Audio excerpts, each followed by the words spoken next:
मराठी पाऊल पडते पुढे मराठी पाऊल पडते पुढे.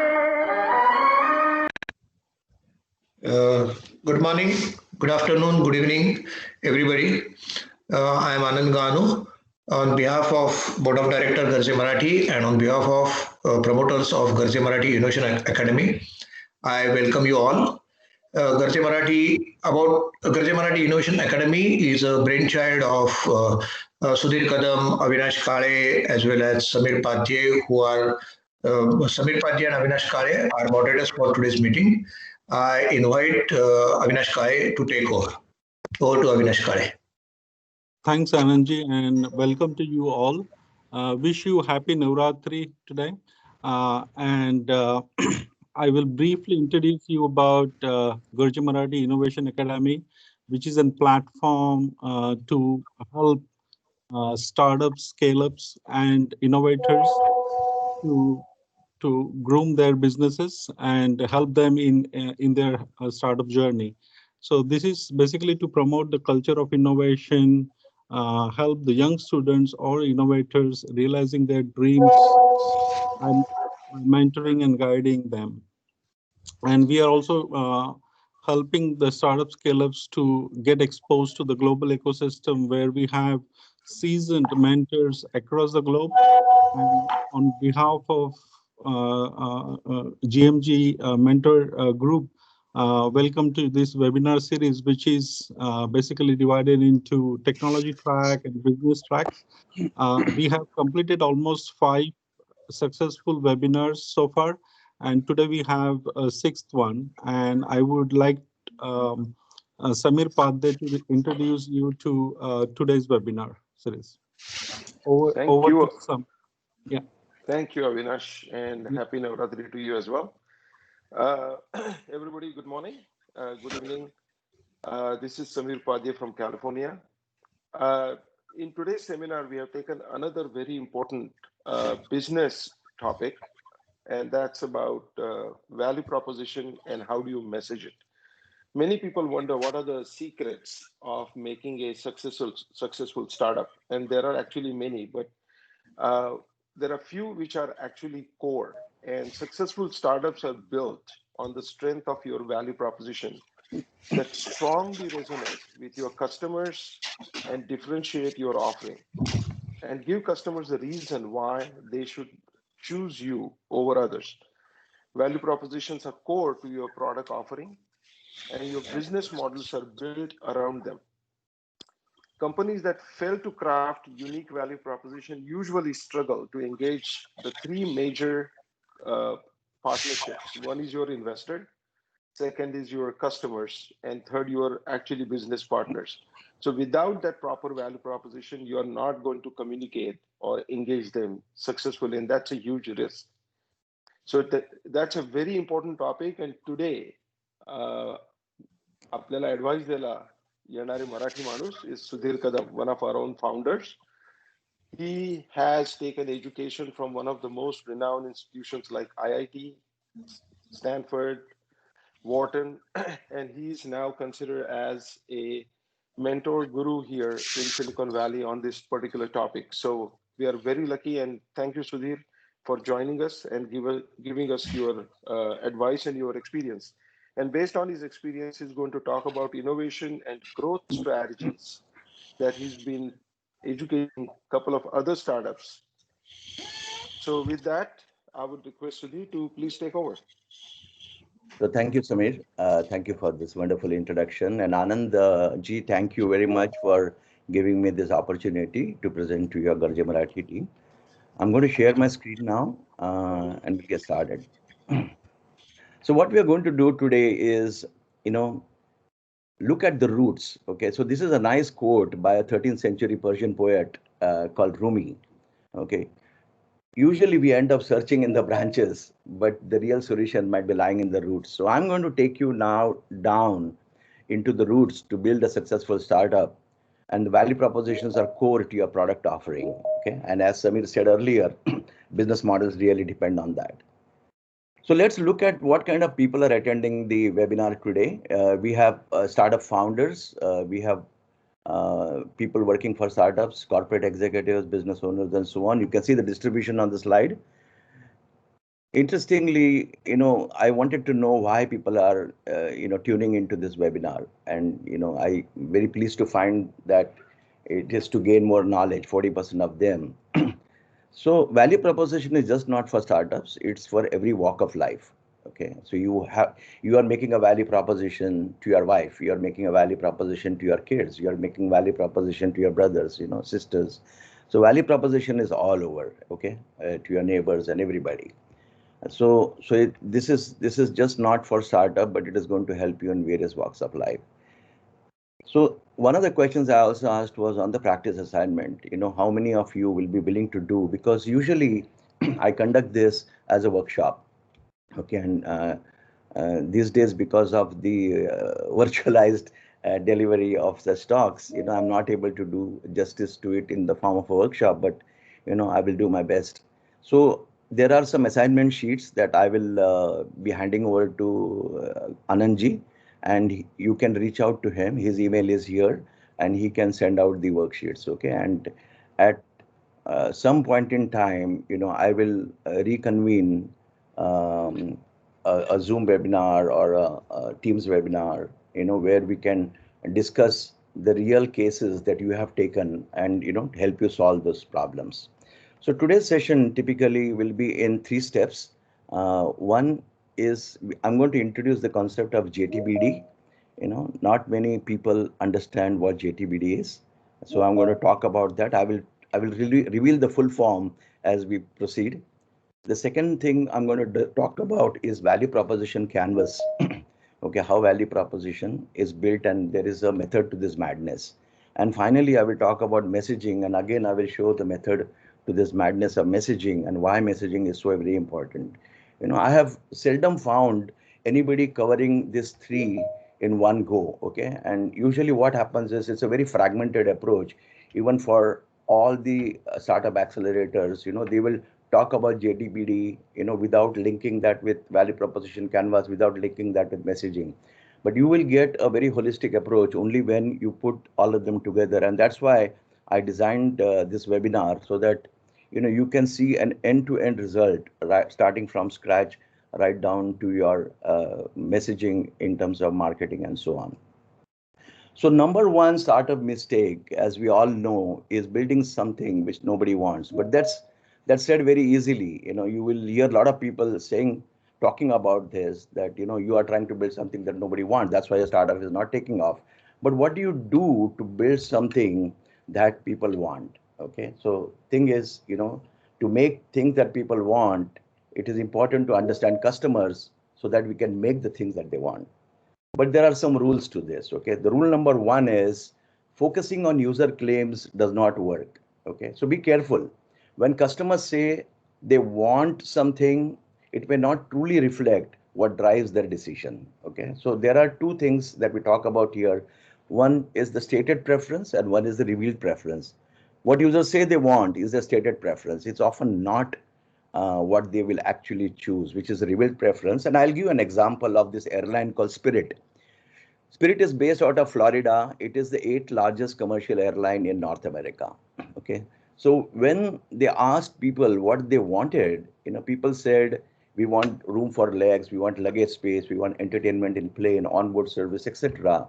But the real preference was really low price. Okay. So that was something, if they had missed, they would have not been able to build this airline. So what they did was, how did Spirit get to revealed preferences? So I believe before my session today, there were 2 sessions. One was on design thinking by Milind Dubke, and there was another session by Vijay Talele. This was on idea validation. Okay, so if you look at those, the revealed preferences are really important in those stages, and we use the process of design thinking, which is observe, learn, and experience. Okay, so put yourself in the seat of that person who will take a ride on the Spirit airline and see what he really wants. Okay, and that customer preference they found was low prices.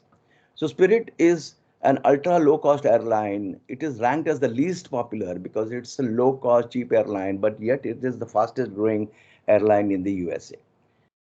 So let me take you to rule number 2. So rule number 2 again says that focusing on user claim does not work. Okay, why it does not work? Because people think in terms of existing solutions.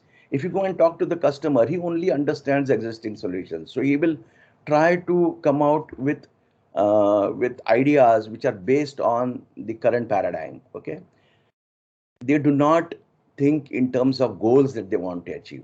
Okay, I will give an example over here. This is a quote by Henry Ford.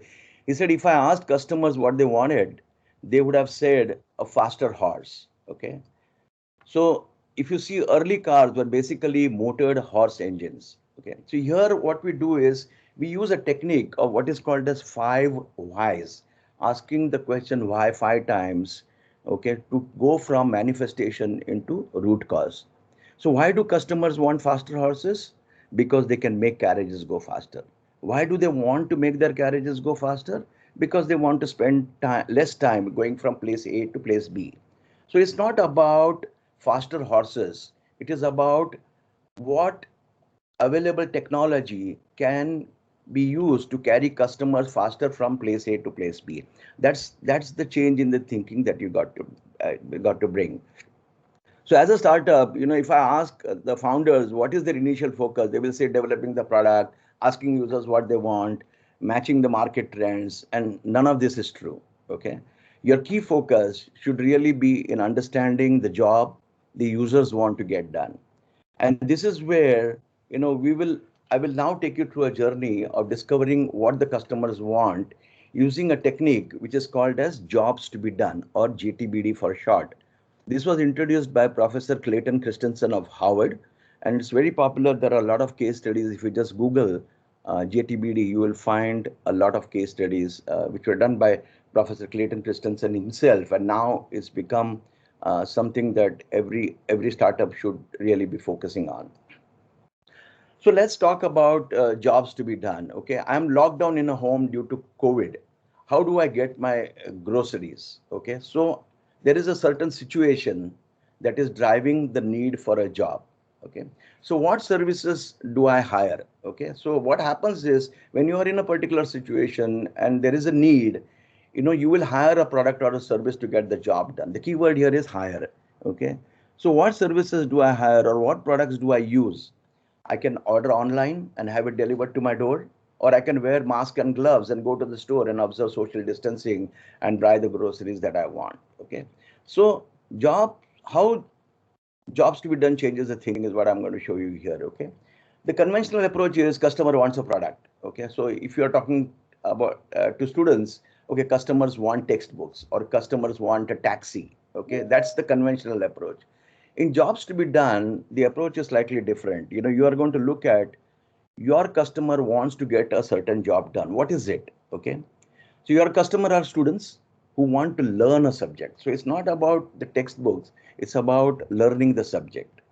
Your customers want a taxi. What is the job to be done? They want to go from one place to another without waiting for public transport. Now, once you take this approach, you come to another concept of jobs to be done, which is how do you uncover unmet needs? Okay, so you have the jobs to be done on the left-hand side, which we covered on the earlier slide. So what are their unmet needs? Okay, so if I look at the students, their unmet needs are frustration with textbooks when they have a question to be answered. Okay, what is the frustration of the person who's trying to hail a taxi? They have to wait too long for the taxi to arrive. Okay, so you will see that, as technology evolves and as the demography changes, as new way of thinking comes in, new solutions emerge to solve the same problem. So basic jobs will remain valid over a period of time. What changes is the solution people use to get it done. So here is the example. Okay, it's all about what is a job to be done. I want to listen to music. Okay, but I had the gramophone, then I had the magnetic tape, then I had CDs, then I had MP3 players, and now Spotify. Okay, so I'm going to walk you through a high level approach on jobs to be done. Okay, people are loyal to the job to be done, but not the solutions to use. So solution is where the startups will come in and configure new solution. So we spoke about 2 things so far. Okay, we spoke about the job and we spoke about the unmet needs. Okay. The next thing obviously is to talk about is the user perception. Okay. It is important to ask the users how they perceive the problem, not the solution, how they perceive the problem, and the unmet needs that cause friction in getting that job done. Okay. So I really want to listen to music, okay? But I can't carry my tape and cassette player in the bus when I'm traveling. So what do I need? I need an MP3 player, which is slick, nice, go in my pocket, okay? Today I don't even need that because I have data and I can use Spotify, right? So what is the user's perception and what is causing friction to get the job done? One thing to remember over here is adding features to your product does not mean adding value. The feature that you add to your product has to help the user achieve a real life situation or a real life goal. Okay. So the next thing that you're going to do is look at the alternatives. Okay. So conventional thinking will say books from other authors, study guides. Okay. Or if you're hailing a taxi, it will say park and ride. Okay.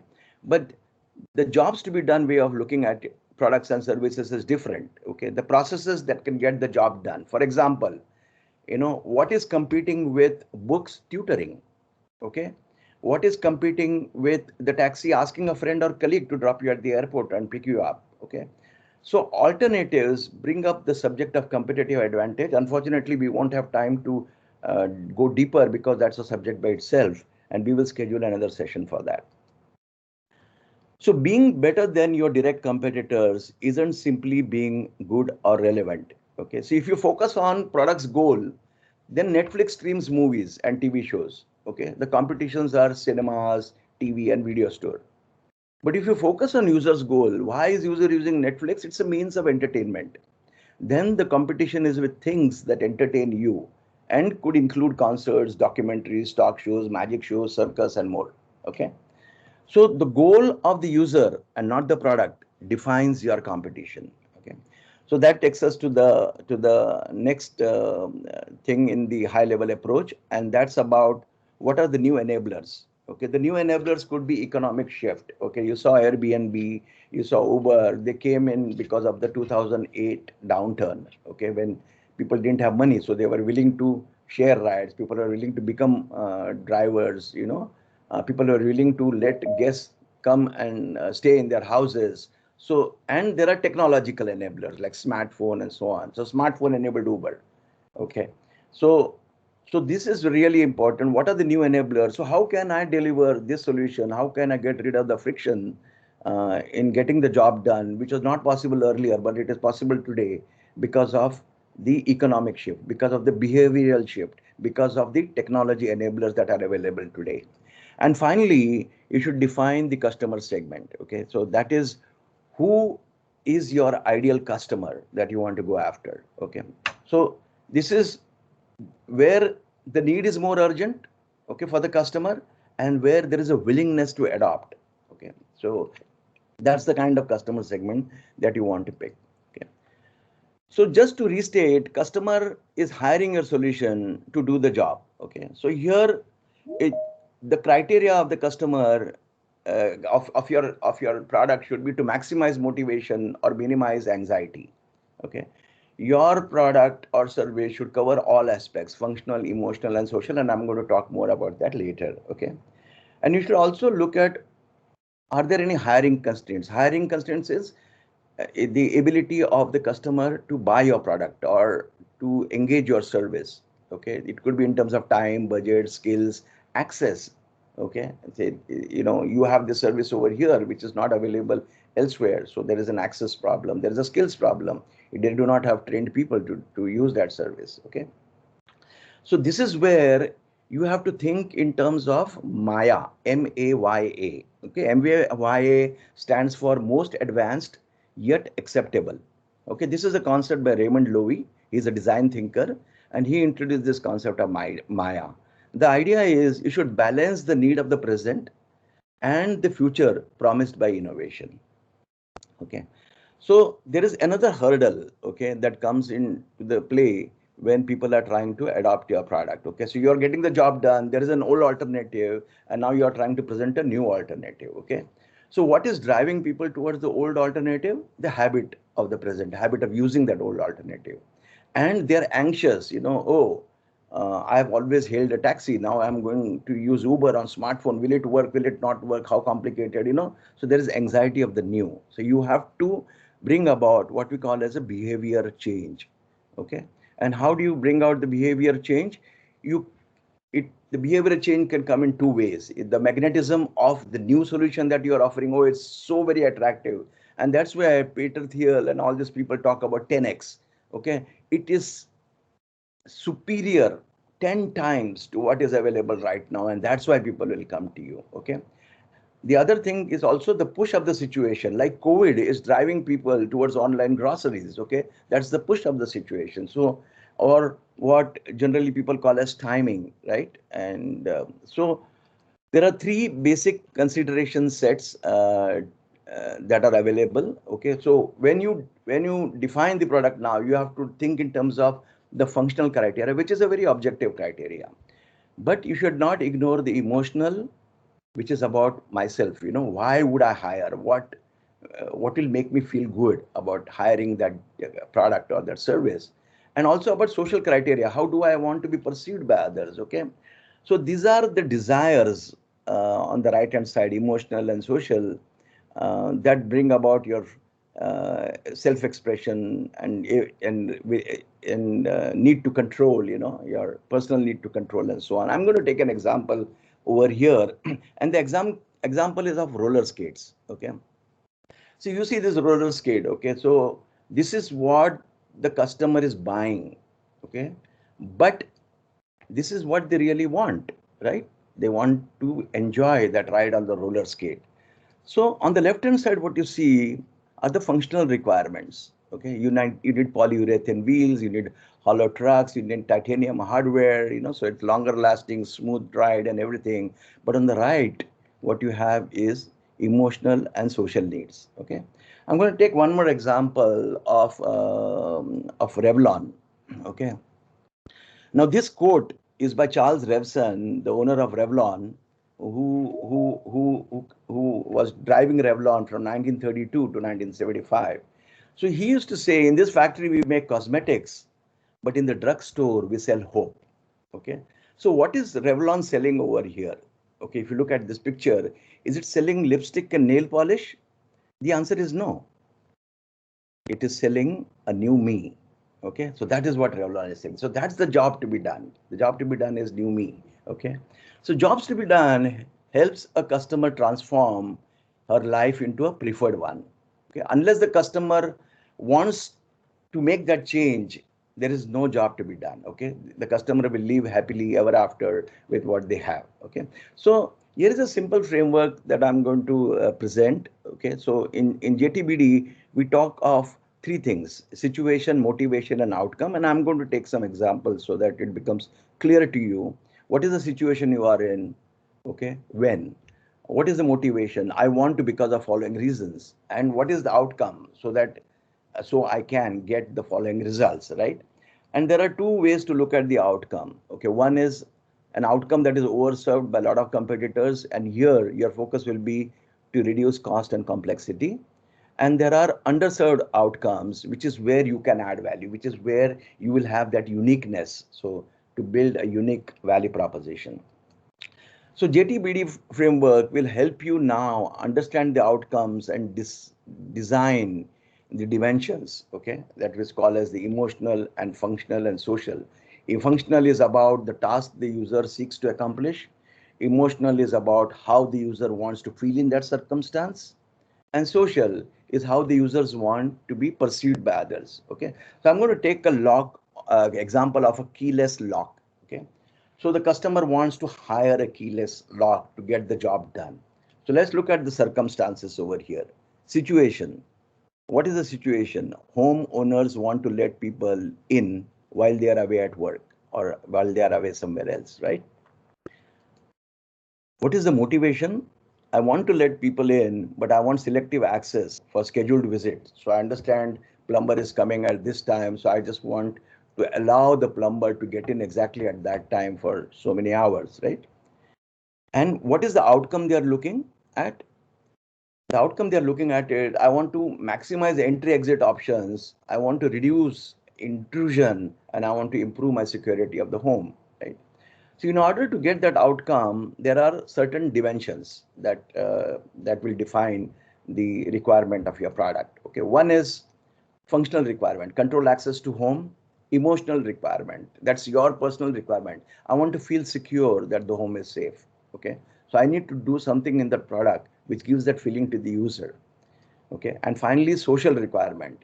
I want to let visitors in, keep strangers out, and I want to feel good about talking to people that I have this secure, nice service and be able to flaunt it around. So in short, jobs to be done is what creates is what creates the value in the mind of the customer.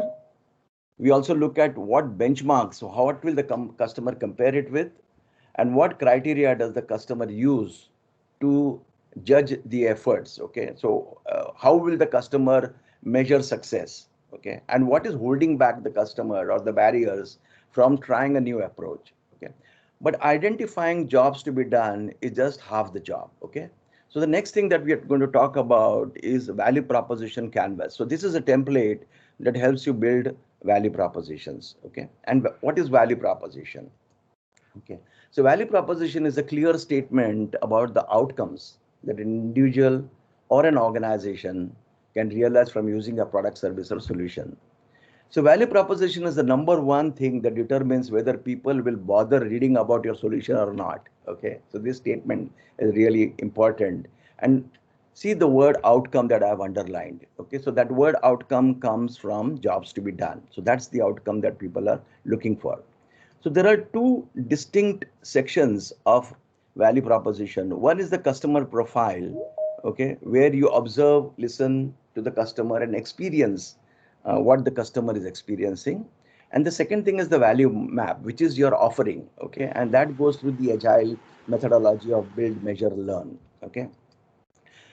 And the fit between what you're offering and what the customer is expecting, okay, is the value proposition fit. Okay, so what you making, value map, and why people will buy it, the customer profile that defines it. Okay, so this is where we come with the concept of the value proposition canvas, and let me show you how we look at customer profile. Okay, so this is what we define the customer profile. What jobs customer want done, what are the pains of the customer that they want addressed, and what are the gains that they are looking from your solution. Okay, so it's all about observe, listen, experience. Okay, this is where design thinking is vital and critical. Okay, on the other side, you have what products and services are you offering. Okay, what are the pain relievers that will take care of the pains of the customer? What are the gain creators in your product which will create gains, which will address the gain requirement of the customer. Okay, so this is the magic fit that you are trying to look for, and this is the structured tool that I'm going to walk you through that will help you design, test, and visualize the value of your product for your customers. Okay, so this is what it is, right? As you've seen, right side customer profile, on the left side your product. Okay, so let's look at this. There are two ways to do it, and the ideal way to do it is customer inspired innovation, that the customer has a job to be done, and let me try to build a product to meet that requirement. However, there is other way to do it also, that is product inspired innovation. Okay, and a lot of technical people, techies who are there, they really end up doing product inspired innovation, and the risks there are very high. Okay, so what happens in product inspired innovation is, I have built an IoT platform, or I have this capability of building an IoT platform. So you build the platform, but you don't know who's going to use and for what. So you start struggling and hunting for customer use cases, okay, which will ultimately come to defining jobs to be done, the pains, gains, and then it will go through the whole iteration of redefining a product. Okay, but let's look at these various components. One is the pain. What pains the customer expects to avoid in the customer profile? What benefits does the customer expect to gain? What bundles of products and services are offered in your value proposition? Okay, and that is what is defining your value that you are offering to the customer. Okay, at the same time, pain relievers, how does your offering help the customer avoid their pains? And gain creators, okay, how does your offering create gains for the customer? So this is the template that I'm going to share with you, and I will share a lot more stuff in terms of JTBD and everything, so as to you can carry out the entire assignment.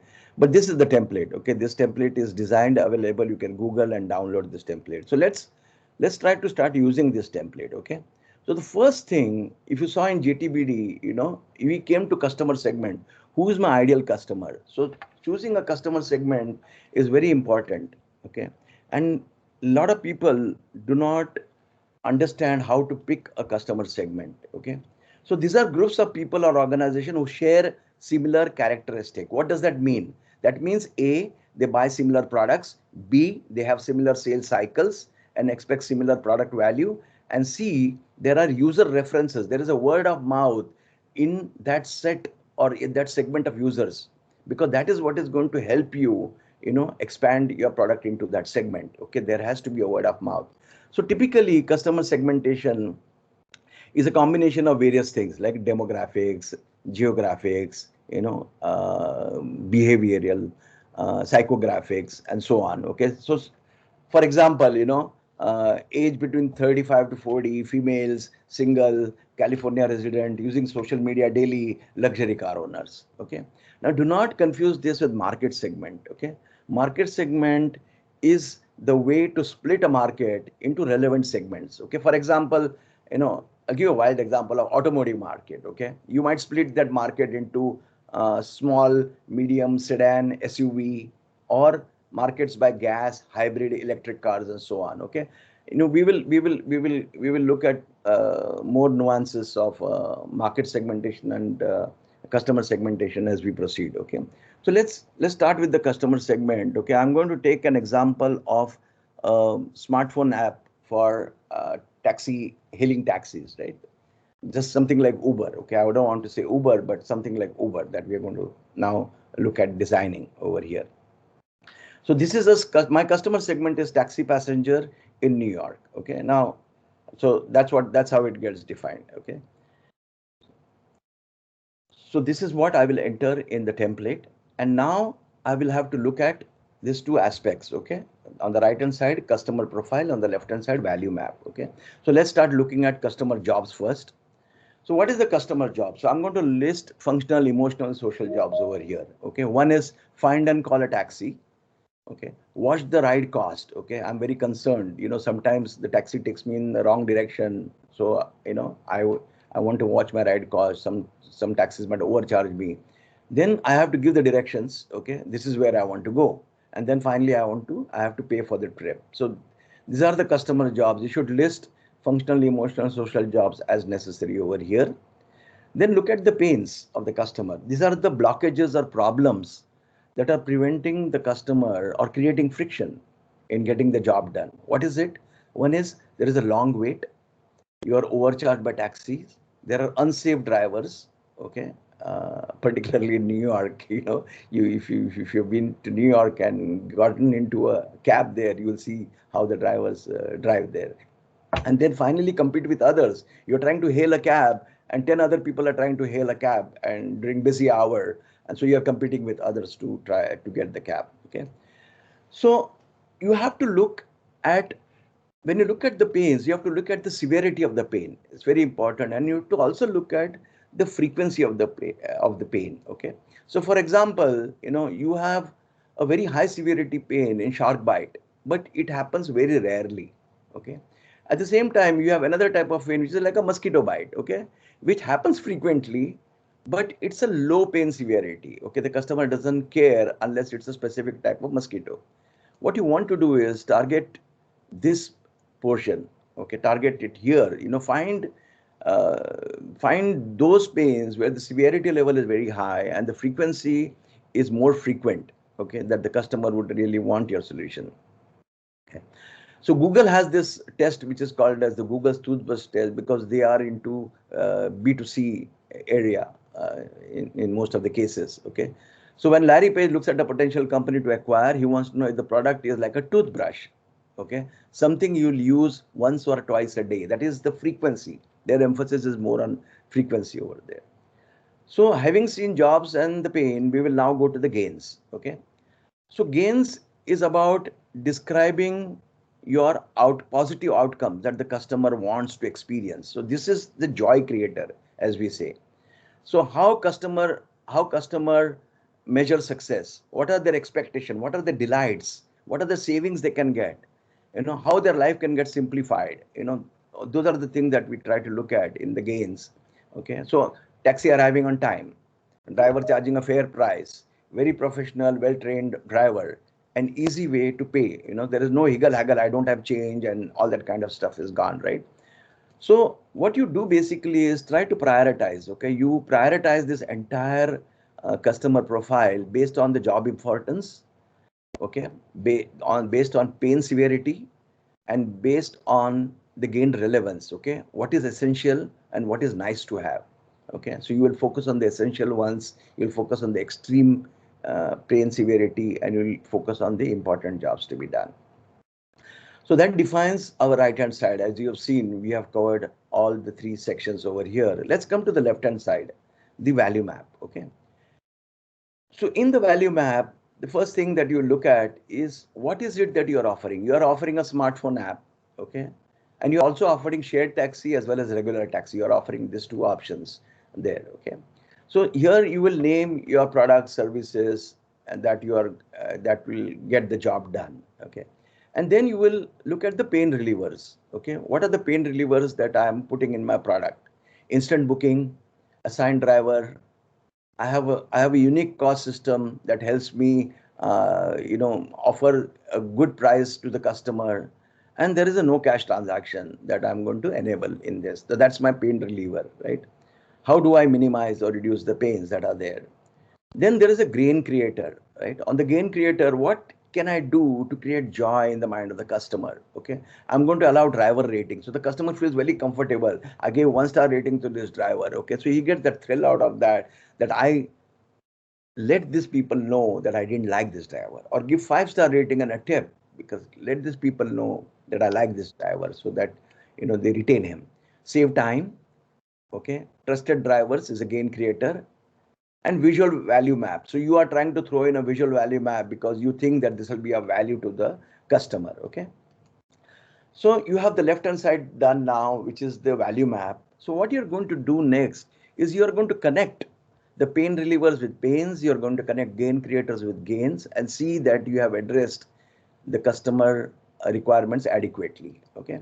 So this is what you will try to do. You will connect the left hand side with the right hand side. So you will find that some pains you have not addressed, some gains you have not addressed, or some features that you have are really not there in a customer requirement. Okay, and we'll see how to deal with that. Okay, so let's start with this, and let's look how to connect. So first thing is I'm going to connect the pain side. Okay, instant booking. Okay, so that waiting a long time is addressed. Assigned driver, so I don't have to compete with others. Cost system, so the overcharging by taxi is gone. Okay, but I have not been able to address unsafe drivers there, and this no cash requirement that I have in pain reliever is not to be seen anywhere on the pain side. Okay, so what I do is I introduce driver screening over here. Okay, which is what is taking care of the unsafe drivers, and I moved this no cash to gains section, and I connected it with easy payment, that is the customer expecting. So no cash was not a pain requirement, but it's a joy creator. Okay, and you will see how much joy it creates when you take a ride in Uber or Ola, right? Next is I will start connecting the gains over here. Okay, so my trusted drivers. So the requirement was professional drivers. So I have got these trusted drivers. Okay, I've got driver rating. So I can knock out those drivers which are not really good. Save time, absolutely, it arrives on time as indicated. Okay, so I have connected this. Okay, so finally what happens is there is a fair price requirement on the gain side, which I don't seem to have addressed. Okay, and there is a visual map on the left hand side, which is a feature in the product but which the customer has not asked for. Okay, so let's look at how to deal with this. So fair price is very simple. The cost system itself addresses the fair price requirement over there. Okay, so that is taken care of right here. Okay, but the visual map requirement is a gain creator that has no associated gain expectation. Okay, here you are uncovering a need that the customer is unaware of, but the smartphone technology can enable this, okay, to build customer confidence in the solution and not waiting blind for the taxi to arrive. You can really see where the taxi is. So visual map is not a stated preference of the customer, but as you think that it is really important, and when you test it out with your initial pilots and betas, you realize that yes, the customer is using this, so you continue to retain that. Okay, so it's a question of, it's an iterative process where you will adjust, redesign, but very critical that with every iteration you are going to test your customer assumptions. Okay, so what you assume and think is the best fit may not be the best fit. When you talk to the customer will say, no, this is a wrong assumption. I don't have this pain and I don't need this gain or whatever. I don't have this particular job to be done. So while testing this customer assumption, one thing is really important is you must produce the evidence with call to action. That means you must show how customer is responding to this. That you get your customers to act and confirm the assumptions, either on a beta, either on an early release, that you see and confirm the customer expectations. So customer expectations is in terms of interest and relevance to the customer, and second, their priorities and preferences. Have you taken care of their priorities, or you have incorrectly assumed the priorities? Finally, most important thing is their willingness to pay. And this is one reason why I tell people, do not test your product with your friends, relatives, and parents, okay? Because they will always give you wrong feedback, okay? They do not want to disappoint you, so they will try to keep you happy. So go to complete strangers, okay, and try to get their feedback, and that is important. So after multiple iterations, you will come to the best fit, and you will find that yes, this is my magic fit. Okay, and once you achieve the magic fit, you're ready to go and create a written value proposition. Okay. So most common mistakes with value proposition are follows. Okay, so what mistakes can people do? One is they combine multiple customer segments into one customer profile, which is incorrect. Okay, so for example, Facebook has two customer segments, right? Facebook has people who use Facebook and people who advertise on Facebook. Okay, so they are completely different. Okay, so two different customer segments, or you might have a B2C angle to the product and B2C angle to the product. These are completely two different customer segments. Okay, so do not mix them. Okay, because the value proposition for each will be different. And if you try to bundle all that into single customer profile, you will end up building a wrong product.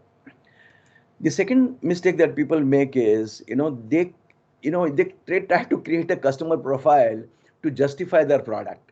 Okay, so remove yourself from your idea or the product. Okay, don't fill the customer profile to support your idea. Customer profile should be filled independently.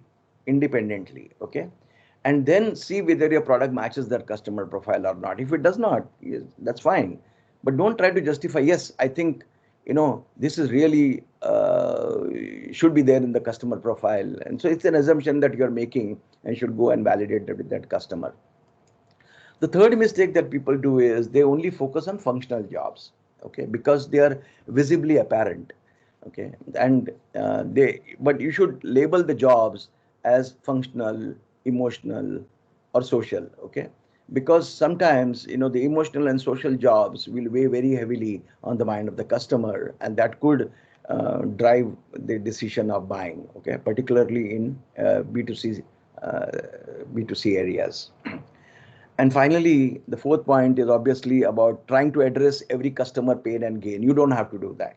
Okay, so you got to be realistic. Okay, so more and more you end up doing addressing every pain of the customer. It will tend to leave the customer unsatisfied because you're compromising on something else. So focus on the highest pain priorities to the customer. So that's why when you design this value proposition or build this value proposition canvas, make sure that you don't take more than 4 to 5 pains, okay, high severity pains over there, 4 to 5 gains, okay. Focus on that and try to create things, okay, and then iterate on that. So far we have focused on how to make things people want. Now next thing is to focus on the messaging and communication. That is how to make people want things you make, okay. So unless you talk to the customer in the language that is appealing to them, they may not buy your product or they may not give it a shot, right? So we are going to talk about building your value proposition. So there are various things in typically what we call as a value proposition builder. First is, which is the customer segment we are addressing? What customer problems do we solve? What is our offering to fill the customer need? What benefits do we deliver to the customer? And why should customers choose us over others? Okay. Now, if you see in this slide, okay, the emphasis is on customer. Okay. So value proposition should always be customer focused. Okay. Often, I get to see these people who say, we are a software startup, we do this. It's not about you, it's about them. What are you doing for them? Because you are ultimately going to sell it to them. So unless you craft your value proposition from a customer perspective, okay, it won't fly. So this happens very often, and particularly with first-time founders, okay, where they talk about, we are a five-year-old startup in this area and that area and stuff like that. Okay, don't do that. Talk about, and we will take some examples. Okay. So having built the canvas, okay, let's try to build the value proposition. So there is a standard template, and I'm going to share this with you through Anandji. And that template is as follows. Okay. So you will see over here in this template, what product services, customer segment, jobs to be done, customer pain, customer gain. How are you addressing this in the value proposition template? Okay. So let's take an example. Our taxi smartphone app. Okay. Who does it help? So we're defining the customer segment, taxi passengers. And you can say taxi passengers in California, New York, San Francisco, whatever. Who want to, what is the job to be done? They want to book a taxi, right? Now comes the interesting part. Okay. You are now talking about the pain that you will address by minimizing the waiting time for a taxi. Okay. This is the high severity pain that people have, right? And enjoying affordable prices. So that's again, right? He's going to get great prices, going to lower prices. Unlike typically taxi services by phone, where you have to call the central station of the taxi, and they will take your address where you're standing and send a taxi to you. Okay. So both the pain and the gain will underline, why you are better than your competitors. Okay. So it is not always necessary to write unlike my competitor, okay, because your pain and gain itself will verbalize that. Okay. So let's come to understanding how you can get your competitive advantage in value proposition. The message that you are going to create now, because we are now into messaging, right, should be of very high value to the customer and should be an area where you have tremendous advantage over your competitors. So that's your core message that you're going to frame over here. And when you try to put this matrix down, you will realize that, there is an area of high value to the customer where you don't have a competitive advantage. Okay. And that is where you want to move that, into an area of high competitive advantage, by doing things which are right, and figure that into your core messaging over here. Okay. Now, before we talk about how to write the value proposition, let us see what value proposition is not. Okay. This is very important because people have misconceptions about value proposition. Okay. One is, it is not a slogan or a catchphrase like Apple's think different. It is not a slogan. Okay. It is not a glowing description of your unique services, your passion, your excellence, your leading edge technology. It is not about that. Okay. It is not information about your company product services. So for example, you say it's a number one retargeting platform. This is the positioning statement of a company called AdRoll, which is into advertising. Okay. This is not that. Okay. So we will now look at how to craft compelling value proposition that turn prospects into customers. Okay. So first thing, outcome. Okay. It is a statement about the outcome, focus on the outcomes. Okay. Without knowing these outcomes, you will have a hard time setting up meetings with the customer. Okay. Because customers are driven by these outcomes. Let's take a look at this value proposition. Okay. We help retailers increase their online conversion rates by 58% by designing user-friendly search engine optimized website. Okay. So look at this highlighted area. Increase their online conversion rate by 58%, designing user-friendly search engines. Okay. So this is what will wake up the customer. Okay. This is what will jolt your prospect out of their complacency with the status quo. Your biggest competitor is status quo, that the customer doesn't want to switch. So that's the status quo. That's your biggest competitors. How do you jolt your prospect out of their complacency with the existing solution and start thinking about this new solution that you're offering? So there are three things that make a value proposition powerful and effective. Okay. First is the business driver. Second is the movement, and third is the metric. So remember these three things, and I'm going to talk about that right now. Okay. Business driver is an important objective that your prospects get measured on. Okay. So they want to hire your solution. They are measured on that business driver. So they want to see you improving that business driver. Okay. So business drivers are like profitability, turnaround time, cost of goods sold, speed to market. They can be a variety of business drivers over there. Okay. But one mistake you should not do is, you should not make a very generic business driver. It should be very, very specific. Okay. You should avoid terms like sales. Okay. Instead, you should be more specific, like sales velocity, sales conversion rates, call to appointment ratios. You should be very specific about the business drivers that you are trying to address. Okay. The second thing is value propositions have movement too, because they are going to move people out of their status quo into the new option that positively impacts their business drivers. Okay. So there are movement words that belong in value proposition, and these are the words like, eliminate, minimize, speed up, decrease. The movement can be both about pain and gain. So that's why eliminate means you are removing certain pain. Okay. Raise, so you are increasing certain gain. Okay. Maximize, increase. Okay. Those are on the gain side. And finally, strong value propositions will usually have good metrics. Okay. Because metrics bring that credibility. Okay. To your value proposition. Okay. So it can be in terms of rupees, time frames, percentages. Okay. So for example, saying for example, in percentages, saying 19.7% is much more believable than 20%. So these are the few things, tricks that you need to understand. So let's take some examples over here. Okay. Let's take an example of a value proposition. We create high quality, affordable websites for companies who do business online. This is a flat, dull value proposition. It's not going to wake me up. Okay. So let's look at a stronger value proposition for the same. In our work with online retailers, we typically increase average order size by 22 to 37%. Very credible, right? Look at the items that I've highlighted over here. Okay. Order size, that's a business driver. Increase, that's the movement. And 22.37, that's the metric that I'm trying to use over here. Okay. Let's take the case of another value proposition. Our leading edge systems allow you to capture, manage, and share paper documents digitally. This is a document management company. Again, it's a very flat value proposition. It's not going to jolt the prospect out of its complacency. Okay. Let's look at a stronger value proposition for this.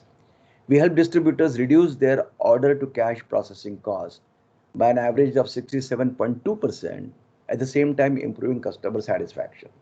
So look at what we have done over here. Look at this highlighted areas. Okay. The business driver, order to cash. Okay. What's the pain? Processing cost, so I want to lower the pain. So the movement is reduced. Okay. And what is the metric? How much do I reduce by? 67.2%. And what's my gain? Customer satisfaction. And what is the movement over here? Improving. So now, once you do this, it piques the customer's curiosity. They get interested in what you can do for them. And this is how you create new opportunities. Okay. Your value proposition now will appear in every customer interaction, whether it is your emails, conversations, presentations, proposal, it will get into all this. Okay. But remember, one classic mistake people do is they use same value proposition for variety of customer segments. Okay. So there is no one size fits all. Okay. As I said earlier, for every customer segment, you have to do a separate customer profile and separate value map. So, okay, so value proposition by customer segment, so when you change the customer segment, it will impact your market segment. It will impact your use case. Okay. It will impact the differentiators that you want to highlight over here. Okay. So customer segment is usually need based, whereas market segment is a broader category. And this example which I take will make you understand what it is. Okay. So here is a value proposition of a wearable heart monitor. So this is a company that I advise. This is a company in Ukraine, and they do heart monitors, which you can keep on your heart, paste it on your heart, and it will start monitoring you. Okay. So the customer patient geriatric means elderly, older people. Okay. Geriatric heart patients is the customer segment. Who's the buyer for this? Remote care organizations. They are the buyers. So there is a market segment defined in which there are these geriatric heart patients. What is the application? I want to remotely monitor chronic cardiac patients. That is the application. Okay. So that is the job to be done. Okay. And what is my value proposition? I will detect medically actionable cardiac events in real times to save lives. Okay, in real time. So obviously I will have these alerts, and I will have a lot of other things. I also have an AI to detect such cardiac events even before they occur. Okay, so this is the customer segment: geriatric heart patient. Market segment is a remote care organization. Okay, now this is like a medical device. Okay, with a lot of medical alerts over here. I have another use for this product, and that is simply using it like a diagnostic device. Okay, so here my customer segment is amateur basketball players. A lot of these sportsmen, particularly kids in universities, schools, and so on, colleges, they overstrain themselves and then they suffer cardiac problems. Okay, so the customer segment over here is amateur basketball players. The market segment is college and university athletes in the US. Okay, what is the application? I want to monitor cardiac stress during play and practice. And what is my value proposition? Is to assess the health risk due to physical stress from the game. Okay, so should I let this athlete continue with it or not? Okay, so there's another aspect to value proposition, and that is the brand positioning. But I'm not going to dwell deep into brand positioning in this session, because you heard of value proposition statement. There is something called as a value positioning statement, which is slightly different, but it comes from the value proposition, but we do not have the time to cover that. But look at the brand positioning over here. Okay, so your pricing on one side, very critical, and you have the benefits that you offer on this side. Okay, you have higher price for more benefits. That's Apple. Okay, you have the same more features for the same price. That's Samsung. Okay, you offer more features for less price. That's Xiaomi. I'm taking the case of a phone companies, so that it is universal, because I know we have people from different parts of the world here. Then I offer the same features for lesser price. That is ZTE Blade. Okay, and I have less for much less. This is the Micromax company that offers feature phones and phones for the bottom of the pyramid. Okay, so look at it this way. Okay, this is top of the pyramid. This is the premium quality with competitively priced. Okay, these are popular products, affordably priced, and this is bottom of the pyramid. Okay, very often you will think this is the best place to position, where Xiaomi has done, but this is the most tricky place to position, because you might be looked at like a cheap version of a premium product. Okay. So I'm going to take an example of a company called Geico. And since a lot of you may not be aware of Geico, it's an insurance company. I'm going to run you through this ad. So, being an advertising spokesman, I have to look my best on camera. Whether I'm telling people about how they can save money on car insurance with Geico. Yeah, a little bit more of the lime green, love, yeah? Or let them know they can reach Geico 24/7 using the latest technology. Go on, slather it all over. Don't hold back, go on. It's these high definition televisions, I tell you. They show every wrinkle. Geico. 15 minutes could save you 15% or more on car insurance. So you saw that 15 minutes can save you 15% or more on car insurance. Okay, so that's the brand positioning that they have. So what does Geico provide? Car insurance. Why does the customer care? Because it's low cost. How much low? That's important. It's quantified, 15%. And who are the target customers? Cost conscious drivers. See, all these things go into determining, how are you going to place your brand in the minds of the customer, right? So this is an example of a brand promise positioned on your value proposition. You're offering the same benefit for lesser price. Okay. So to conclude, there are 3 basic elements of value proposition that you must remember. One is it should resonate with your customers. So customers should say, yes, I need this. Next is it should differentiate. The customer should see this. Yes, this is a better option than all the other products that are there. Okay. Or then my current alternatives. And third thing is it should substantiate. That means, you should add credibility to what you're saying. And usually you can do this through metrics. Okay. And the customer should say, yes, I believe in what you're saying. I really see this happening. And this is what will create foundation to get you premium prices, sales wins, and loyalties. Okay. If you have strong resonance, it's difficult to substitute product, and you're able to substantiate, this is what you will hear the customer say, I'll take it. Okay. But you take one away from this. Okay. Like you have a weak resonance, the customer will say, I don't need it because it does not resonate with the customer. If it is easy to substitute, that means you're not able to differentiate the customer. It will get into a price war situation. The customer will ask you, what's your best price? Okay. You'll never be successful there, just fighting prices and, running down your margins. And finally, you're not able to substantiate. If you're not able to substantiate, the customer will say, I can't risk it. Okay. Have you done proof of concept? Is there a reference? What is the metrics? By how much? If you're not able to substantiate, you're dead there. Okay. So in summary, value proposition is about why should you sell people what you want to sell? What problems do you solve for them? What are their other options? And why are you the best option? So think always in terms of outcomes of your product or services. And why value proposition is so important is, it is the one on which your business strategy and brand strategy depends. Okay. So go for it. Thank you very much. Excellent session. Avinash,